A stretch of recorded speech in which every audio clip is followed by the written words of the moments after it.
सुप्रभात बच्चों, कैसे हैं आप लोग? बच्चों, आज हम लोग आपकी पाठ पुस्तक राम कथा, बाल राम कथा का चौथा चैप्टर राम का वनगमन पढ़ेंगे। तो चलिए शुरू करते हैं। राम का वनगमन। जैसा कि बच्चों आपने अगले पाठ में ये पढ़ लिया था कि रानी कैकई ने राजा दशरथ से 2 वरदान मांगे थे। एक, राम के लिए 14 वर्ष का वनवास और दूसरा, भरत के लिए अयोध्या का राजपाट। अब चूँकि वो दिन राम के राज्याभिषेक का था, रात में कोपभवन का जो माहौल था उसकी जानकारी पीछे किसी को नहीं थी। यानी कि जो रात में कैकई और राजा दशरथ के बीच वार्तालाप हुआ या बातचीत हुई उसके बारे में कोई नहीं जानता था, क्योंकि रात हो गई थी। सुबह जब राज्याभिषेक के लिए पूरी तैयारियां हो चुकी थी, पूरा जश्न का माहौल था, चारों तरफ चहल पहल थी, सभी लोग इस शुभ घड़ी की प्रतीक्षा कर रहे थे। जो महामंत्री थे यानी कि सुमंत, उनके महामंत्री का नाम था सुमंत, वो थोड़ा असहज, मतलब उनको कुछ अच्छा नहीं लग रहा था। ठीक है, वो महाराज से कुछ बात करना चाहते थे। बहुत शाम से उन्होंने महाराज को नहीं देखा था, इसलिए उनको थोड़ी चिंता हो रही थी। लेकिन अब चूँकि राजभवन में राज्याभिषेक का माहौल था तो सब लोग उसमें व्यस्त थे, कोई कुछ कर भी नहीं पाया था। सुबह महामंत्री जब राजा दशरथ से मिलने गए तो उन्होंने देखा कि राजा दशरथ बीमार से बेड पे पड़े हुए हैं, कुछ बोल नहीं रहे हैं, बहुत ही उदास। वो देखे तो उनको कुछ अजीब लगा। लेकिन तब राजा दशरथ ने धीरे से उनको कहा कि जाइए राम को बुला कर लाइए। सुमंत्र को कुछ आशंका हुई, लेकिन कुछ बोले नहीं, गए राम के भवन में। वहाँ पर राम से कहा कि आपको महाराज बुला रहे हैं। जब राम आते हैं तो कोपभवन में कैकई, राजा दशरथ, किसी को भी कुछ पता नहीं। राजा दशरथ एकदम चुप, थोड़ी देर के लिए सब लोग चुप रहते हैं। फिर जब कोई नहीं बोलता तो राम पूछते हैं कि क्या हुआ है पिताजी, चाहे जो भी।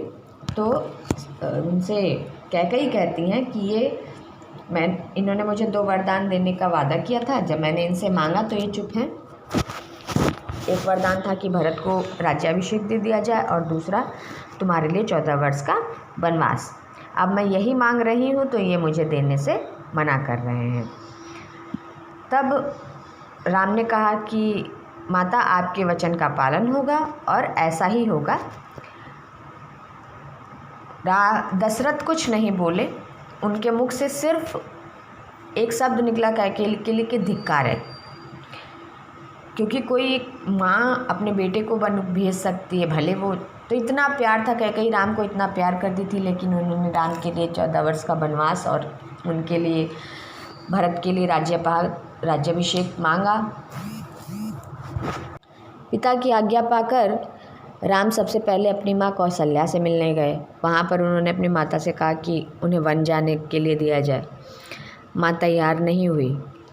फिर उन्होंने कहा कि 14 वर्ष के बाद मैं वापस आऊँगा, और वन जाने के लिए तैयार होने लगे। सीता से कहने के लिए गए कि वो वन जा रहे, सीता भी वन जाने के लिए तैयार हो गई, नहीं मानी। फिर वो लक्ष्मण भी उनके साथ जाने के लिए कहने लगे, तो तीनों वन जाने के लिए तैयार हो गए। रानी कैकई ने अपने हाथों से तीनों को वल्कल वस्त्र प्रदान किए।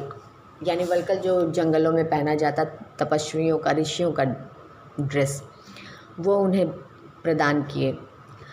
जो पूरा माहौल था, अब सबको पता चल गया था कि राम के लिए 14 वर्ष का वनवास। सभी तरफ सजी धजी जितनी भी अयोध्या थी, सब जन्म जश्न का माहौल, सब अस्त व्यस्त हो गया था। कोई खुश नहीं था, सब रानी कैकई, राजा दशरथ को धिक्कार रहे थे। राम, लक्ष्मण और सीता वन जाने के लिए, पिता की आज्ञा लेने के लिए उनके महल में जाते हैं। बेसुध से दशरथ राम को बहुत रोकने की कोशिश करते, कहते हैं कि तुम यहाँ के ये हो, राजा हो, तुम नहीं जा सकते हो, तुम अपनी आज्ञा, इस वचन को नहीं मान सकते हो, मेरी आज्ञा को। लेकिन राम कहते हैं कि पिता की आज्ञा सर्वोपरि, वो वन जाने के लिए राजा दशरथ बेसूध से उनको रोकने की कोशिश करते हैं, लेकिन राम रथ में जाकर बैठते। पूरे अयोध्या की इतनी बड़ी भीड़, उनको रोक पाना संभव नहीं हो राम के लिए, क्योंकि सभी राम से बहुत प्यार करते थे। इसीलिए उन्होंने सुमंत्र से कहा कि रथ को बहुत तेज चलाए, किसी के लिए ना रोके। सुमंत्र ने रथ को बहुत तेज भगाया। उनके पीछे रथ अयोध्या की पूरी जनता राम के पीछे पीछे चली गई।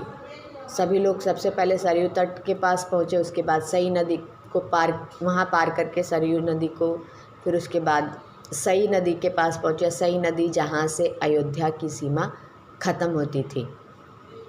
सई नदी को पार करके वे कहाँ पहुँचे?